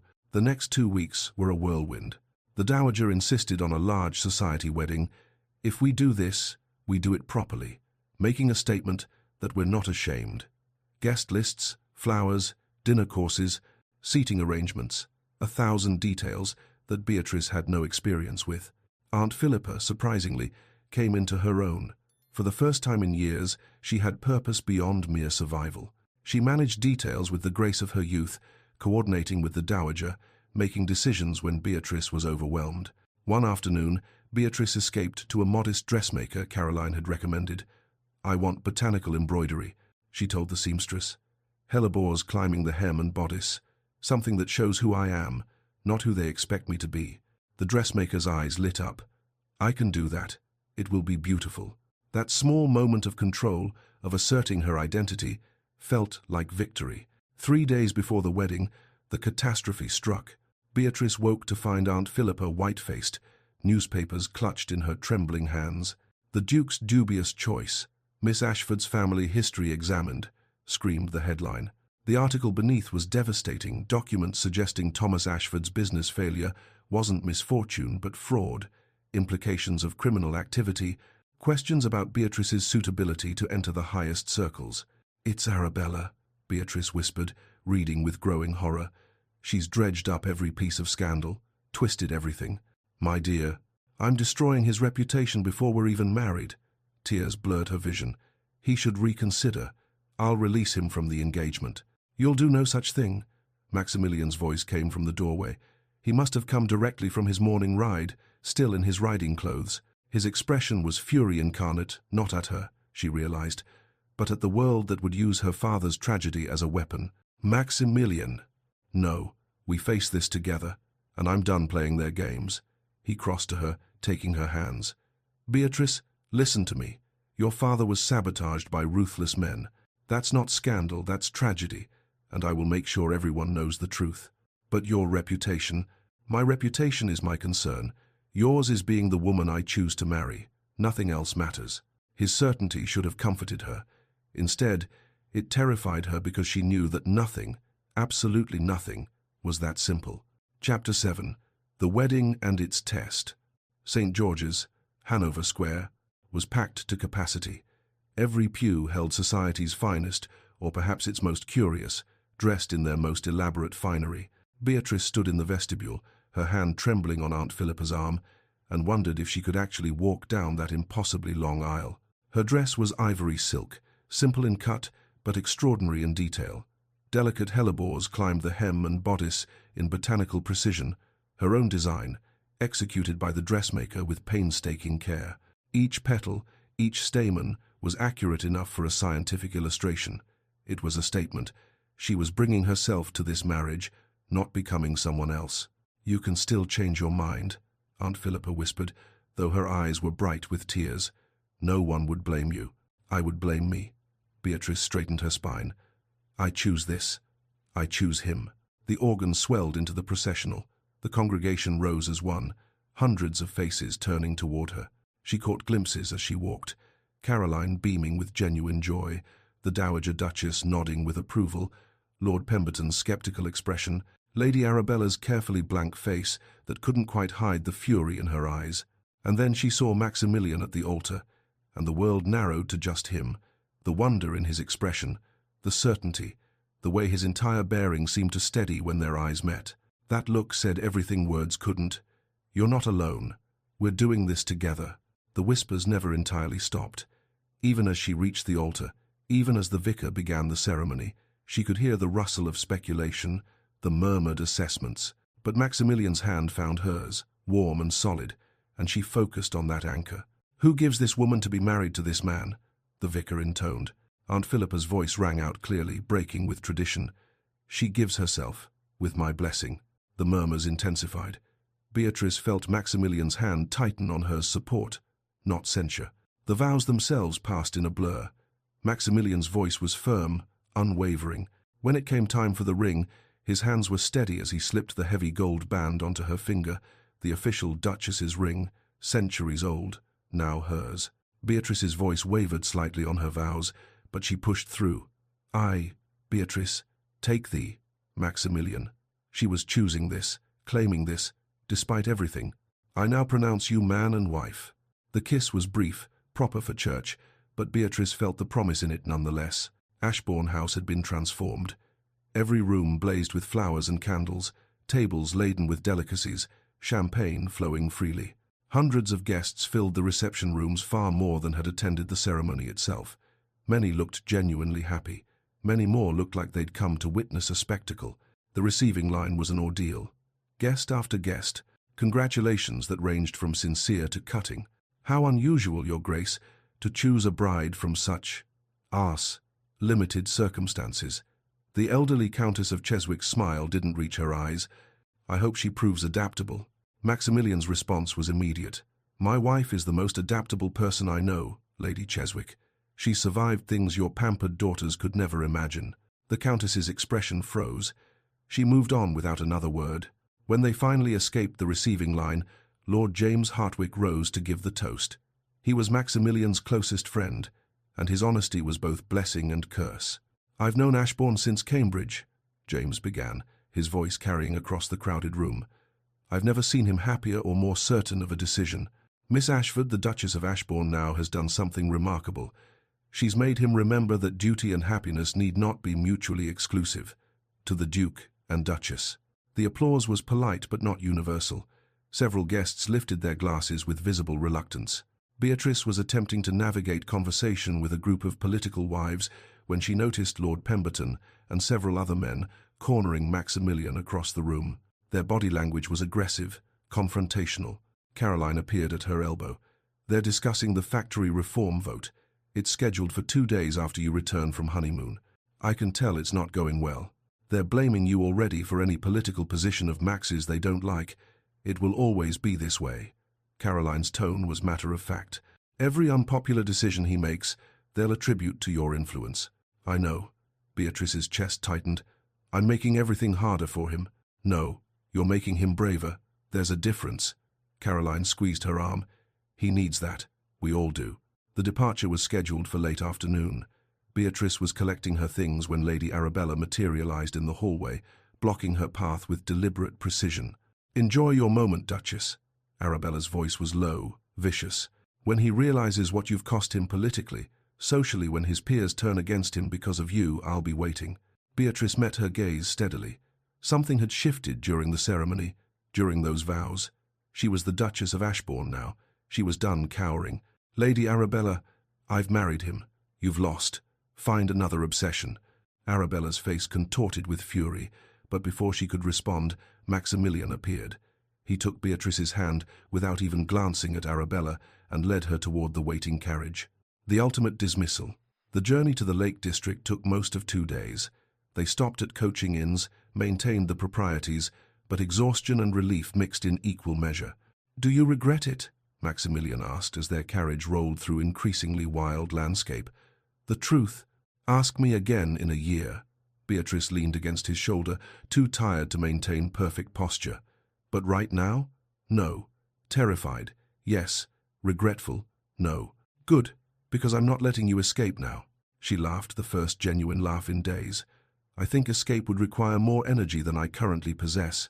The hunting lodge was perfect. Rustic elegance nestled in hills that rolled down to a dark lake, surrounded by forest. No servants beyond a couple who managed the property and lived in a separate cottage.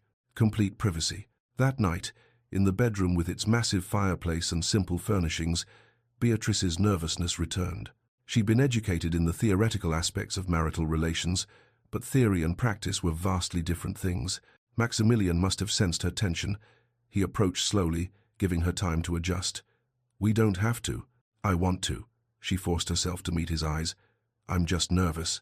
"So am I." His admission surprised her. "This matters, Beatrice. You matter. I don't want to." She kissed him, cutting off his worry. What followed was tender, careful, occasionally awkward but filled with genuine care. He was patient, attentive, making this about connection rather than conquest. Afterward, lying together in the firelight, Beatrice felt something settle in her chest. "This is the first moment I've felt married. Not during the ceremony, not at the reception. Now. We're away from all of them. Just us." Maximilian's fingers traced patterns on her shoulder. "Tell me what you're thinking." "I'm thinking I love you." The words emerged easier than she expected. "I haven't said it because it seemed too vulnerable when everything else was uncertain, but I love you." His response wasn't flowery or elaborate, but it was deeply felt. "I loved you when you admitted you'd crashed that ball knowing the invitation was forged. That's when I knew you had more courage than anyone I'd met. I love you, Beatrice. Not despite what you are, but because of it." The week that followed was the happiest of Beatrice's life. They walked through hills carpeted with heather, Beatrice sketching the local flora, while Maximilian read beside her. They spent evenings before the fire, reading aloud to each other, discussing everything and nothing. Their physical intimacy grew more natural, more joyful, as initial nervousness gave way to genuine exploration. "I never learned to ride properly," Beatrice admitted one morning. "We had horses when I was young, but after father died, then we'll remedy that." Maximilian arranged for gentle mounts, spending hours teaching her proper form, laughing when she nearly fell, catching her when she actually did. Midweek, a messenger arrived with newspapers and correspondence.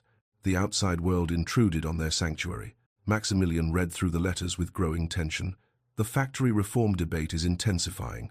Pemberton and his allies are demanding I commit to opposing it. But there was also a letter for Beatrice, from Thornbury and Sons. She read it with growing wonder. "Your Grace, congratulations on your marriage. We hope this does not mean we're losing our finest botanical illustrator. We have a commission for a comprehensive British flora series that we believe only you could execute. They still want my work." Tears blurred her vision. "I thought becoming Duchess would mean giving up everything I was." "Never." Maximilian pulled her close. "Your work is part of who you are. I didn't marry you to change you." Their last night at the lodge, reality pressed closer. Tomorrow they would return to London, to Parliament, to society's judgment. "The mill owners believe I've influenced you," Beatrice said quietly. "If you vote for reform, they'll blame me and use it against you politically. If you vote against reform, people suffer. I don't know how to live with either outcome." "Then let me tell you what I've decided. I'm voting for reform." His voice was certain. "Not because you influenced me, though your perspective helped me see things I'd ignored, but because it's right. I've examined the proposals thoroughly. Yes, it will cost the estate's income, but the human cost of the current system is indefensible. They'll say I manipulated you."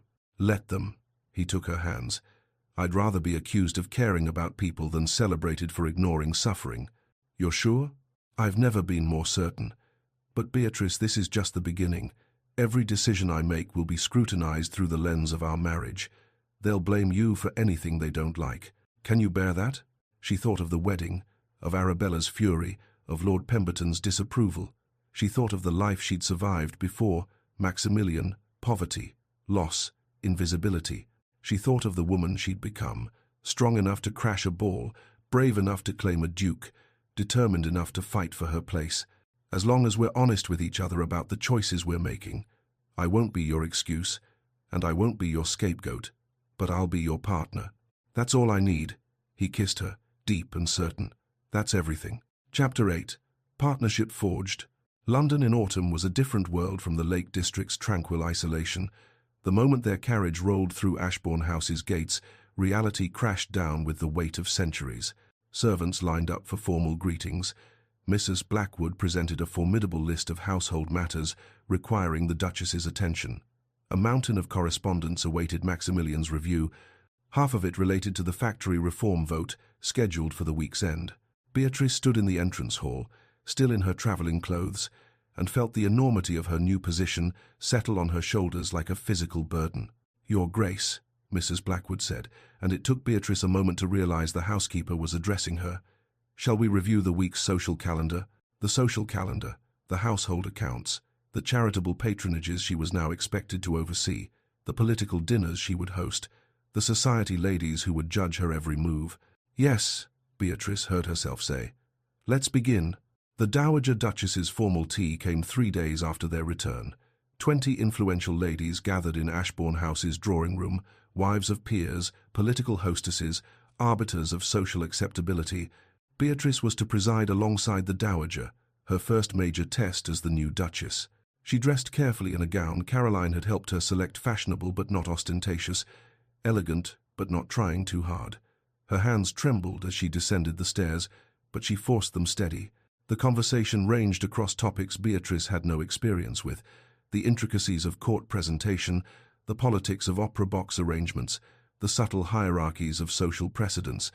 She listened more than she spoke, asked intelligent questions, and refused to pretend knowledge she didn't possess. "Your Grace," Lady Pemberton said, her tone suggesting a test, "what are your thoughts on the education question? Some believe expanding access to primary education for the lower classes creates unrealistic expectations." Beatrice met her gaze directly.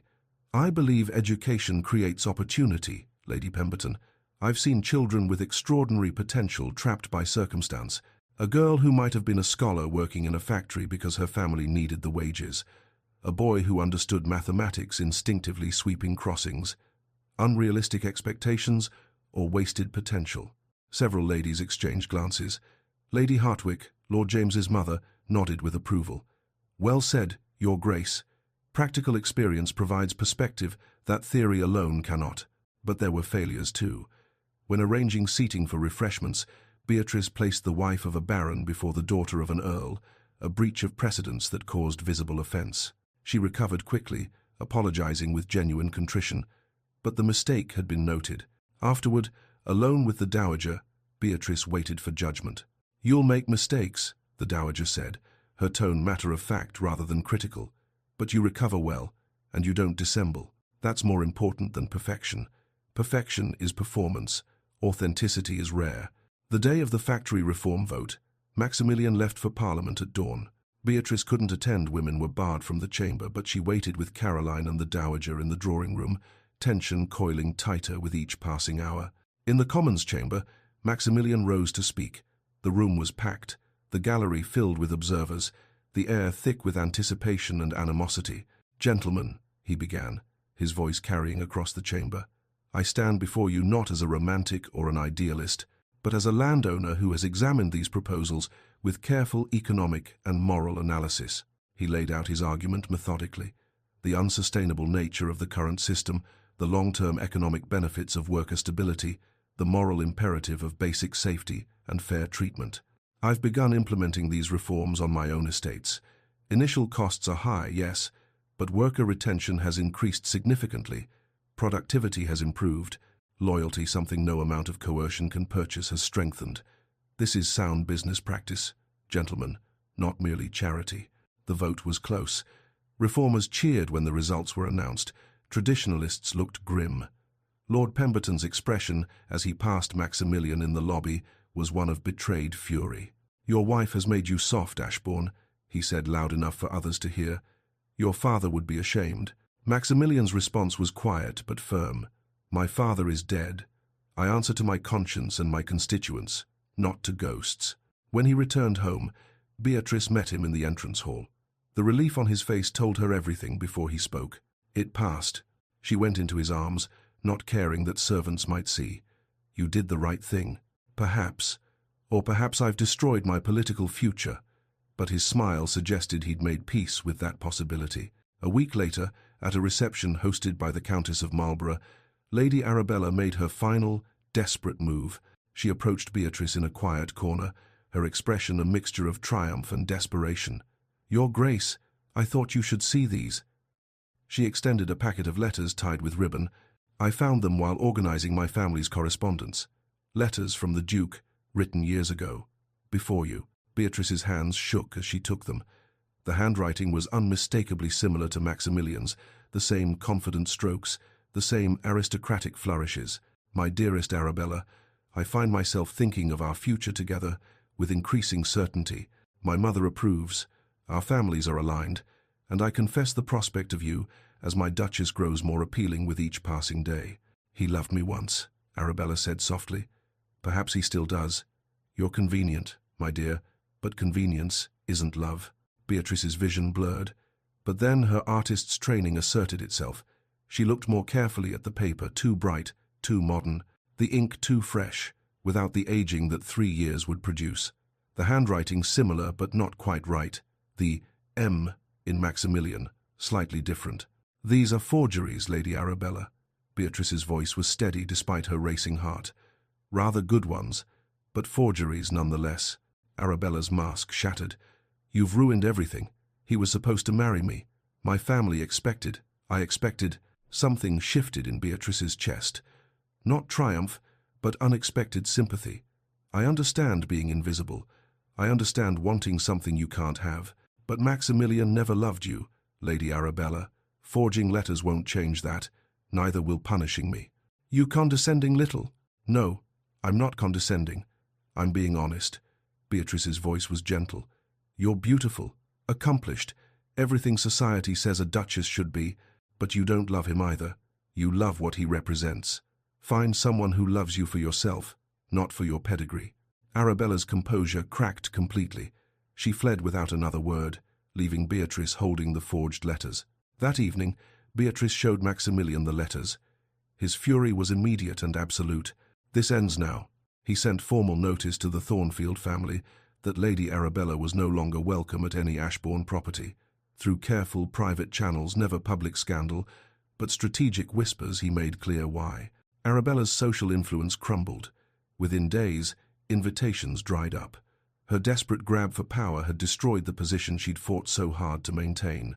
A month after the wedding, Beatrice and Maximilian hosted their first major political dinner. 40 guests, reformers, moderates, some of Maximilian's traditional allies, testing the waters after his controversial vote, and key political figures whose support or opposition could shape his future. Beatrice had prepared obsessively. She'd worked with Mrs. Blackwood on a menu that balanced elegance with substance. She'd planned seating to encourage productive conversations, placing allies near potential converts, separating those whose animosity might disrupt the evening. She'd researched each guest's interests, concerns, and political positions. During dinner, she navigated conversation with the skill of growing confidence. When discussion turned to factory conditions, she contributed observations without dominating. When talk shifted to art patronage, her genuine knowledge impressed skeptics. When Lady Pemberton tested her with questions about household management, Beatrice passed with competence earned through weeks of intensive study. The most significant moment came when Lord Ashbury, an elderly MP who'd opposed the factory reform, approached her privately. "Your Grace, I voted against your husband's position." His tone was frank. "But I respect that he voted his conscience. That's becoming rare in politics." He respects that you did the same, Lord Ashbury. Beatrice met his eyes. My husband believes honest disagreement strengthens governance. The MP's expression shifted to surprised approval. You're not what I expected. Few people are, given the chance. Across the room, Lord James observed to Maximilian, you were right to marry her. She's extraordinary. I know. Maximilian watched Beatrice with undisguised admiration. The question was whether everyone else would see it. They're starting to. Late that night, after the last guest had departed, Beatrice sank into a library chair, exhausted but exhilarated. I think I might actually be able to do this. Maximilian pulled her to her feet, drawing her close. You are doing it, and better than anyone expected, including possibly yourself.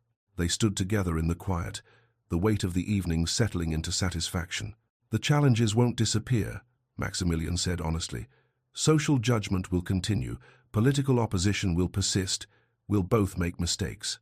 But we'll make them together, Beatrice's voice was certain. That's what matters. Do you remember when I said I couldn't promise love, only practical partnership? I remember. I was a fool, or perhaps a coward. His grey eyes held hers. What we have is so much more than I imagined possible. The final resolution came with the British Flora Commission. Beatrice accepted it, and Maximilian had a proper studio created for her at Ashbourne House Northern Light, space for specimens, a library of botanical references that rivaled any university's collection. You'll be the Duchess of Ashbourne and a working botanical illustrator, he said as she examined the space with wonder. Unconventional, but authentically you. Society will criticize. Let them. Your work is part of who you are. I didn't marry you to change you, but to build a life with you. 6 months after their wedding, Ashbourne House hosted a grand ball. Beatrice descended the stairs as hostess, confident and gracious, every inch the Duchess. The Whispers now held grudging respect rather than pure scandal. During the evening, she noticed a young woman hovering at the ballroom's edge, awkward, uncomfortable, clearly not belonging. Beatrice approached with a warm smile. I'm so glad you could attend.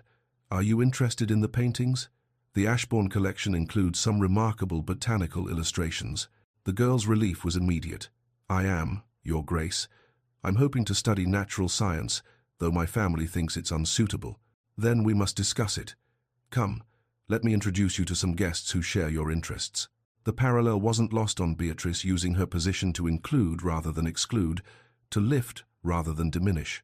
Late that night, she and Maximilian retreated to the library, where their journey had truly begun. Do you ever think about that forged invitation? Maximilian asked, pulling her close. Who sent it? Beatrice laughed. I've developed a theory. Arabella sent it intending to humiliate me, but perhaps a sympathetic servant didn't realize the malicious intent. So what was meant to destroy me actually gave me you. The universe's joke on Lady Arabella. Or perhaps fate. I don't believe in fate. Neither did I. But I'm reconsidering. Their conversation turned to future plans, the charitable work Beatrice wanted to establish, Maximilian's next political initiatives, their partnership evolving and growing. And children, Maximilian's voice was tentative.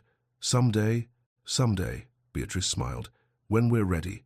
Though given how unconventional everything else about our marriage is, our children will probably scandalize society simply by existing. I look forward to it. He kissed her forehead. Thank you for forging that invitation.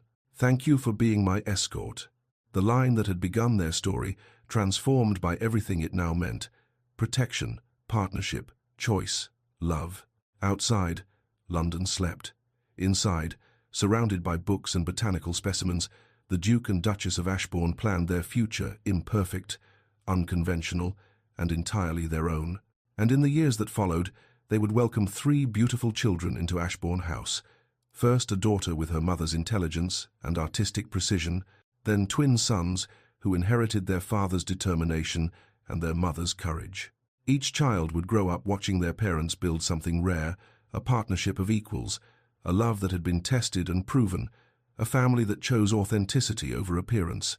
The Ashbourne legacy would be not wealth or title alone, but the example of 2 people who'd had the courage to forge their own path and the strength to walk it together.